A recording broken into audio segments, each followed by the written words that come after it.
لیکن ہماری لا تعلقی کام آ گئی تھی۔ سردار شہر سے ہنومان گڑھ تک کوئی بڑا قصبہ نہیں تھا، زیادہ تر علاقہ ریگستان پر مشتمل تھا۔ کہیں کہیں جہاں پانی اور کچھ سبزہ تھا وہاں چھوٹی چھوٹی بستیاں تھیں۔ میں ایک بار پھر آگے والی سیٹ سے سر ٹکا کر اونگنے لگا۔ تقریباً 1 گھنٹے بعد آنکھ کھلی تو اپنے ساتھ ایک زیادہ قامت کو دیکھ کر چونکے بغیر نہیں رہ سکا۔ راستے میں کسی بستی میں بس رکی تھی۔ میرے ساتھ والی سیٹ پر بیٹھا ہوا مسافر اتر گیا تھا اور اس کی جگہ یہ قیامت میرے پہلو میں آن بیٹھی تھی۔ وہ واقعی قیامت تھی۔ عمر 20-22 کے لگ بھگ رہی ہوگی، لمبا قد، گداز بدن اور گوری چٹی رنگت۔ اس کے فگرز اور چہرے کے نقوش بڑے غضب کے تھے۔ وہ میری طرف دیکھ کر مسکرا دی۔ میرے ہونٹوں پر بھی مسکراہٹ آ گئی۔ سیٹ زیادہ بڑی نہیں تھی، وہ بالکل کنارے پر بیٹھی ہوئی تھی۔ میں کھڑکی کی طرف بیٹھا ہوا تھا، سرک کر بالکل دیوار کے ساتھ ہو گیا۔ وہ بھی سرک کر میرے ساتھ جڑ گئی۔ وہ میری طرف دیکھ کر ایک بار پھر مسکرا دی۔ کہاں جا رہے ہو مہاشے؟ اس نے پوچھا۔ ہنومان گڑھ، میں نے جواب دیا۔ اکیلے ہو؟ اس نے عجیب سی نظروں سے میری طرف دیکھا۔ یہی سمجھ لو، میں نے مسکراتے ہوئے کہا۔ میں اکیلی ہوں، گنگا نگر جا رہی ہوں، اگر کہو تو ہنومان گڑھ میں ایک رات رک سکتی ہوں۔ اس نے معنی خیز انداز میں مسکراتے ہوئے کہا۔ ہنومان گڑھ میرے لیے اجنبی ہے، وہاں میرا کوئی ٹھکانہ نہیں ہے۔ میں نے کہا۔ تم حامی بھر لو، ٹھکانے بہت۔ اس نے کہا۔ ویسے میرا نام کستوری ہے، میں رقاصہ ہوں، یہاں اپنے ماں باپ کے پاس آئی ہوئی تھی، اب واپس جا رہی ہوں۔ کوٹھے پر بیٹھتی ہو؟ میں نے چونک کر پوچھا۔ نہیں، لعنت بھیجتی ہوں کوٹھے والیوں پر۔ اس نے کہا۔ میں تو گنگا نگر کے ایک کلب میں ڈانس کرتی ہوں۔ مجھے اسے غرض نہیں تھی کہ وہ کوٹھے پر بیٹھتی تھی یا شوقیہ طور پر رقص کے پیشے کو اپنائے ہوئے تھی۔ میں تو صرف اتنا سمجھا تھا کہ وہ میری وجاہت اور میری جوانی پر مر مٹی تھی، اس لیے اس نے فوراً ہی میرے ساتھ رات گزارنے کی پیشکش کر دی تھی۔ وہ بد کردار سہی، لیکن ہمیں اس جیسی کسی عورت یا کسی بھی مرد کی ضرورت تھی جو ہنومان گڑھ میں ہمیں رات گزارنے کا ٹھکانہ فراہم کر سکے، کیونکہ یہ بس شام کے لگ بھگ ہنومان گڑھ پہنچنے والی تھی اور شام کے بعد گنگا نگر کی طرف وہاں سے کوئی بس نہیں جاتی تھی۔ اس بس میں کم از کم 40 مسافر ایسے تھے جنہیں گنگا نگر جانا تھا، اور وہ آپس میں مشورہ کر رہے تھے کہ ہنومان گڑھ میں رات کہاں گزاری جائے۔ بس شام کا اندھیرا پھیلنے کے تھوڑی دیر بعد شہر کے نواح میں داخل ہو گئی۔ عمارتوں کو دیکھ کر اندازہ لگایا جا سکتا تھا کہ پنجاب کے سرحد سے چند میل دور یہ راجستھان کا بہت بڑا نہیں تو درمیانے درجے کا شہر تھا۔ لاری اڈا ریلوے اسٹیشن کے قریب ہی تھا۔ خوب گہما گہمی تھی۔ میں نے بس سے اتر کر اپنا سوٹ کیس اتروایا جو چادر میں لپٹا ہوا تھا۔ چادر کے کنارے پکڑ کر میں نے سوٹ کیس پہلے کی طرح پشت پر لاد لیا۔ کستوری کے پاس ایک شولڈر بیگ تھا جو اس نے کندھے پر لٹکا لیا تھا۔ اس کے ساتھ چلتے ہوئے میں نے سمترا کو اشارہ کر دیا۔ وہ ہمارے پیچھے پیچھے چلتی رہی۔ لاری اڈے سے نکل کر کستوری ایک گھوڑا گاڑی پر بیٹھ گئی۔ ہم دونوں اگلی سیٹ پر بیٹھے تھے۔ پچھلی سیٹ پر پہلے ہی سے ایک بوڑھا آدمی بیٹھا ہوا تھا۔ سمترا بھی اس کے ساتھ بیٹھ گئی۔ گھوڑا گاڑی شہر کی مختلف بارونق سڑکوں سے ہوتی ہوئی کچی آبادی کے سامنے رک گئی۔ میں اور کستوری نیچے اتر آئے، جبکہ سمترا نے بھی ہماری تقلید کی تھی۔ اس نے گاڑی بان سے پوچھ کر کرایہ اپنے پلے سے دے دیا۔ بستی کے ساتھ ایک مندر بھی تھا جس کے گیٹ میں بتیاں جل رہی تھی۔ کستوری اس مندر کے ساتھ ایک کشادہ گلی میں مڑ گئی اور تقریباً 20 گز کا فاصلہ طے کرنے کے بعد مندر کے پچھواڑے ایک اور تنگ سی گلی میں مڑ گئی۔ میں نے اس گلی میں مڑتے ہوئے گردن گھما کر پیچھے دیکھا۔ سمترا بھی اسی طرف آ رہی تھی۔ گلی میں تاریکی تھی۔ ایک مرتبہ مجھے کسی پتھر سے ٹھوکر لگی اور میں گرتے گرتے بچا۔ چند گز آگے جا کر کستوری ایک مکان کے سامنے رک گئی۔ اس نے بیگ میں سے چابیوں کا گچھا نکالا اور ٹٹول کر دروازے پر لگا ہوا تالا کھولنے لگی۔ دروازہ کھول کر وہ پہلے اندر داخل ہوئی۔ اس دوران سمترا بھی قریب پہنچ چکی تھی۔ میں اس کا ہاتھ پکڑ کر اندر داخل ہو گیا اور آہستگی سے دروازہ بند کر دیا۔ دوسرے ہی لمحے چٹ کی ہلکی سی آواز ابھری اور کمرہ روشنی سے بھر گیا۔ کستوری بتی جلا کر جیسے ہی مڑی میرے قریب سمترا کو دیکھ کر اچھل پڑی۔ اے کون ہو تم؟ اندر کیوں آئی ہو؟ اس کے منہ سے ہلکی سی غراہٹ نکلی۔ گھبراؤ نہیں، یہ میری دوست ہے اور تمہاری طرح ایک ماہر فن رقاصہ ہے۔ میں نے کہا مگر تم نے تو کہا تھا کہ تم اکیلے ہو۔ اس نے مجھے گورا۔ اس وقت تو میں اکیلا ہی تھا، یہ اتفاق سے دوسری سیٹ پر بیٹھی ہوئی تھی۔ بس سے اتر کر ہمارے پیچھے پیچھے آ گئی ہے تو تمہیں پریشان ہونے کی ضرورت نہیں ہے۔ یہ بیچاری بڑی معصوم اور مظلوم ہے، بالکل مداخلت نہیں کرے گی، اسے گونگی اور بہری سمجھ لو۔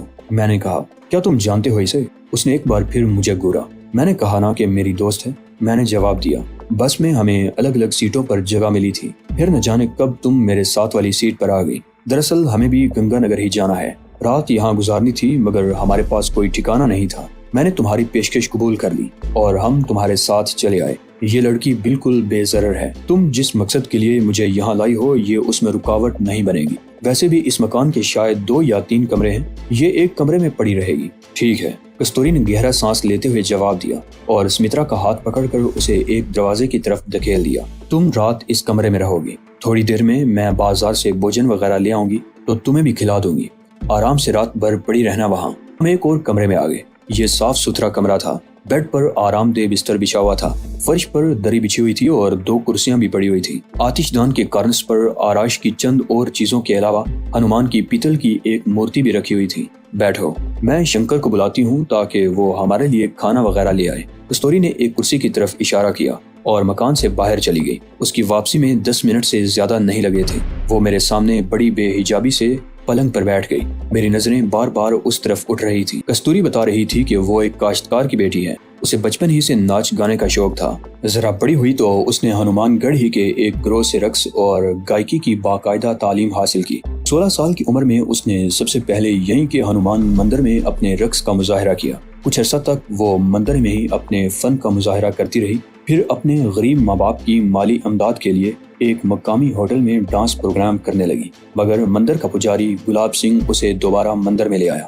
گلاب سنگھ کئی روز تک اسے پامال کرتا رہا، اس کے کومل اور حسین بدن کو اپنے بدے اور گندے جسم تلے رونتا رہا۔ اس دوران وہ تہہ خانے میں ہی قید رہی تھی۔ گلاب سنگھ پوجا کے وقت مندر میں جاتا اور واپس آ کر شراب کے نشے میں دھت ہو کر اسے بیڑیے کی طرح نوچنے اور بم پھوڑنے لگتا۔ اس دوران کستوری نے 1-2 مرتبہ تہہ خانے سے بھاگنے کی کوشش کی تھی، مگر ہر مرتبہ پکڑی گئی اور گلاب سنگھ نے اسے دھنک کر رکھ دیا۔ گلاب سنگھ نے کئی روز بعد اسے تہہ خانے سے باہر نکالا اور یہ دھمکی دی کہ اگر اس نے اس کے بارے میں زبان کھولی تو اسے زندہ نہیں چھوڑے گا۔ کستوری کچھ عرصہ بے دلی سے مندر میں رقص کا مظاہرہ کرتی رہی، پھر وہاں سے بھاگ نکلی۔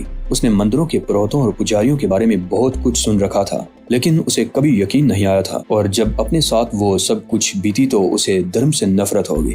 مندر سے بھاگ کر اس نے ایک ٹھاکر کے ہاں پناہ لے لی۔ ٹھاکر بہت طاقتور تھا، گلاب سنگھ میں اس کا مقابلہ کرنے کی ہمت نہیں تھی۔ البتہ اسے یہ خطرہ ضرور تھا کہ کستوری اس کا راز نہ کھول دے۔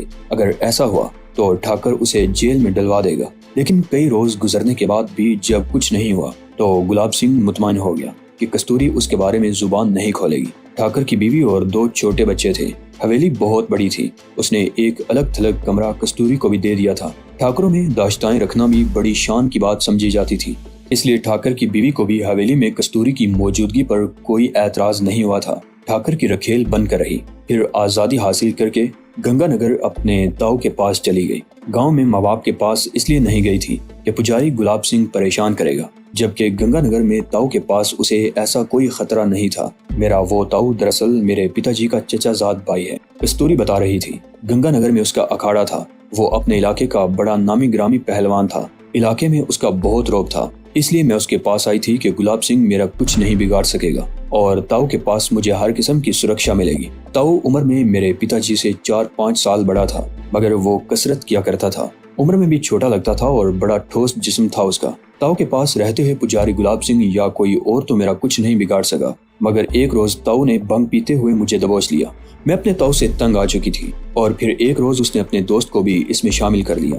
بلیر سنگھ ایک ہوٹل کا مالک تھا، وہ بھی بہتی گنگا میں ہاتھ دھوتا رہا اور پھر وہ مجھے تاؤ کے قبضے سے نکال لے گیا۔ بلیر سنگھ ہمدردی کی بنا پر مجھے تاؤ کی شکنجے سے نکال کر نہیں لایا، اس کے اپنے کچھ مقاصد تھے۔ اس نے اپنے ہوٹل میں سٹیج تیار کروایا اور مجھے وہاں رقص کر کے گاہکوں کا دل بہلانے لگا۔ ہنومان مندر کے پجاری گلاب سنگھ کو موقع مل گیا، اس نے ایک بار پھر مجھ پر قبضہ جمانے کی کوشش کی۔ وہ مجھے زبردستی یہاں سے لے جانا چاہتا تھا، مگر بلیر سنگھ کے ہاتھوں مارا گیا۔ بلیر سنگھ بھی گرفتار ہو گیا اور اسے قتل کے جرم میں عمر قید کی سزا ہو گئی۔ میرا خیال تھا کہ اب مجھے ان جمیلوں سے مکتی مل گئی ہے، مگر میری یہ آشا پوری نہیں ہوئی۔ بلیر سنگھ کا بیٹا رگبیر سنگھ شاید بہت عرصہ سے کسی ایسے ہی موقع کی تلاش میں تھا، اسے یہ بھی حیا نہیں آئی، وہ بے غیرت باپ کی طرح میرے جسم سے کھیلتا رہا۔ میں سونے کی چڑیا تھی، رگبیر سنگھ کی ہوس کی آگ بھی بجھاتی اور اس کے لیے کمائی کا ذریعہ بھی تھی۔ میری وجہ سے اس کا ہوٹل خوب چل رہا تھا۔ 1 سال کے اندر اس نے ہوٹل کو نائٹ کلب بنا لیا۔ میں نے 1-2 مرتبہ بھاگنے کی کوشش کی تھی، مگر کامیاب نہیں ہو سکی اور آخرکار میں نے حالات سے سمجھوتا کر لیا، کیونکہ میں جانتی تھی کہ جہاں جاؤں گی میرے ساتھ یہی سب کچھ ہوگا۔ کستوری چند لمحوں کو خاموش ہوئی، پھر بات جاری رکھتے ہوئے کہنے لگی، میں مستقل طور پر رگبیر سنگھ ہی کے پاس رہنے لگی۔ مہینے میں 1 مرتبہ یہاں آ کر ہنومان مندر میں رقص کرتی ہوں، دوسرے تیسرے مہینے ماتا پتا سے ملنے کے لیے گاؤں بھی چلی جاتی ہوں۔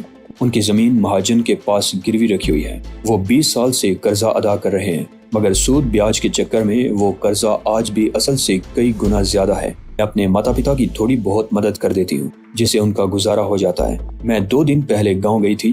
واپسی پر میرا یہاں رکنے کا کوئی ارادہ نہیں تھا۔ رات 11 بجے ایک ٹرین گنگا نگر جاتی ہے، اس سے چلی جاتی، مگر بس میں تمہیں دیکھ کر میری نیت ڈاواڈول ہو گئی اور میں نے رات یہاں رہنے کا فیصلہ کر لیا۔ لیکن مجھے معلوم نہیں تھا کہ کباب میں ایک عدد ہڈی بھی موجود ہے۔ وہ ہڈی بالکل بے ضرر ہے، میں نے مسکراتے ہوئے کہا۔ کستوری کی باتوں نے مجھے بے حد متاثر کیا۔ اس جیسی جوان اور حسین لڑکی کے لیے عزت کی زندگی گزارنا واقعی بہت مشکل تھا۔ وہ ہوس پرستوں کے ہاتھوں کا کھلونا بنی ہوئی تھی۔ میں نے سمترا کو بھی اسی کمرے میں بلا لیا۔ کستوری نے ناک منہ تو چڑھائی تھی، مگر چند منٹ بعد اس نے سمترا کو قبول کر لیا اور وہ دونوں جلد ہی ایک دوسرے سے بے تکلف ہو گئی۔ سمترا صورتحال کو سمجھ رہی تھی۔ اس کے دل میں ایسی کوئی بات نہیں آئی تھی، بلکہ وہ بڑی خوبصورتی سے کستوری کو شیشے میں اتارنے کی کوشش کر رہی تھی۔ سمترا نے بڑی ہوشیاری سے کستوری سے بہت کچھ معلوم کر لیا تھا۔ ہنومان گڑھ ریلوے جنکشن بھی تھا، یہاں سے ایک لائن گنگا نگر اور دوسری ہٹھنڈر کی طرف جاتی تھی۔